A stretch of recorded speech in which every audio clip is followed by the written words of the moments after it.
যেখানে মনে করবেন জল জমছে, জলের ব্যাপার আছে, মানুষকে সাহায্য করবার জন্য মানুষ আপনাকে বলবে না, আপনাকে মানুষের সাথে যোগাযোগ রেখে সাহায্য করতে হবে।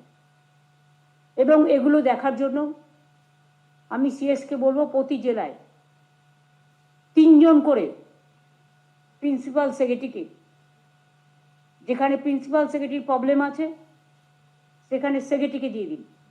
কারণ কয়েকটা ডিপার্টমেন্ট এমার্জেন্সি আছে যারা অনেক সময় জায়গা ছাড়তে পারে না, তার নেক্সট ম্যানকে দিয়ে দিন।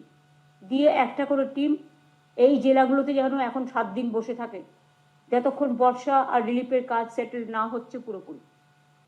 আর মিনিস্টাররাও আমি জানি 21শে জুলাই পর্যন্ত তাদের কাজ আছে।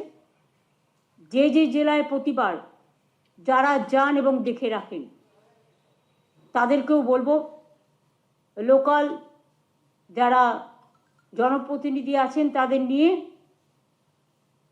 ডিএমকে কোঅপারেশন করুন, বিডিওদের কোঅপারেশন করুন, পুলিশদের কোঅপারেশন করুন। আমি বেশি পেলাম না ও বেশি পেল এটা দেখার টাইম এখন নয়। মানুষকে সাহায্য করতে হবে। কোনো অভিযোগ আমি কারো বিরুদ্ধে শুনতে চাই না।